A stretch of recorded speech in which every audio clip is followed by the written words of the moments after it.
Early on, a quiet Saturday morning, the world woke up to shocking reports. According to U.S. officials, the United States had taken a step not seen in more than 30 years, capturing a sitting foreign president and flying him out of his own country to face criminal charges in New York. The target, officials said, was Venezuela's President, Nicolás Maduro, and his wife, Celia Flores. What followed was described as one of the most daring and secretive operations in modern American military history. U.S. officials said this operation did not happen overnight. For months, American intelligence agencies had been quietly working behind the scenes. According to reports, CIA officers operating secretly inside Venezuela studied Maduro's daily life in extreme detail. They tracked where he lived, how he traveled, who protected him, and most importantly, when he was most vulnerable. This information, known in intelligence terms as a pattern of life, helped planners understand the best possible moment to strike. At the same time, President Donald Trump reportedly ordered a tougher stance toward Venezuela, believing the country had become a safe haven for international drug trafficking networks.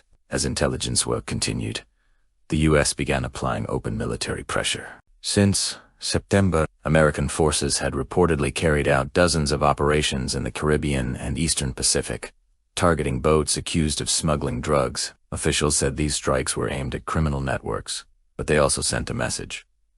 The message was clear. The United States was watching, and it was ready to act.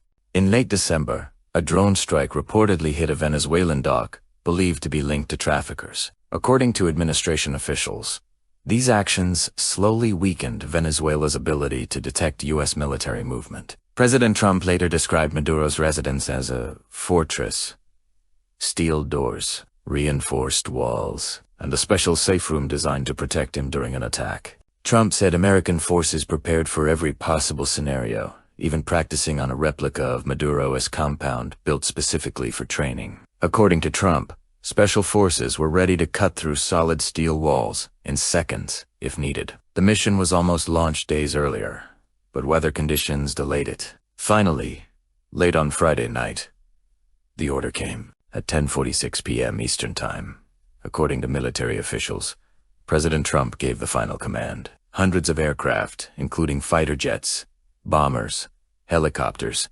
surveillance planes, and drones, launched from bases across the Western Hemisphere. It was described as an operation of extreme complexity, involving thousands of personnel and hours of coordinated flight. Helicopters carrying elite U.S. Special Operations Forces reportedly flew low over the ocean to avoid radar detection. As they approached Caracas, U.S. cyber and space units worked to protect the mission. According to Trump, much of the city's power was shut down. Caracas went dark.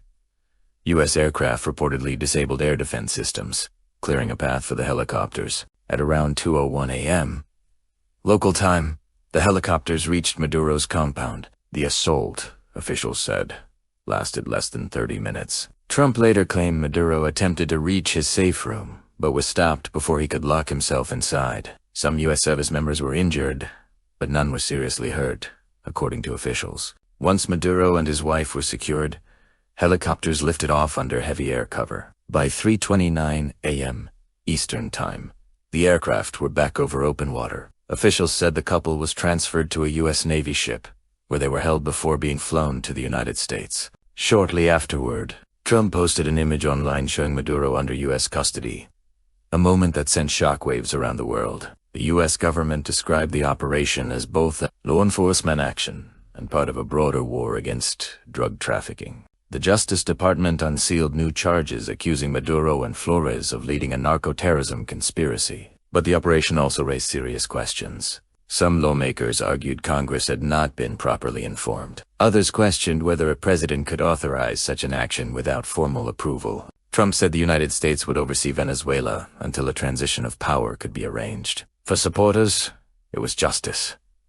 For critics, it was a dangerous precedent. And for the world, it was a reminder of how far global power struggles can go when diplomacy fails. History doesn't always move slowly. Sometimes, it arrives in the dark by helicopter.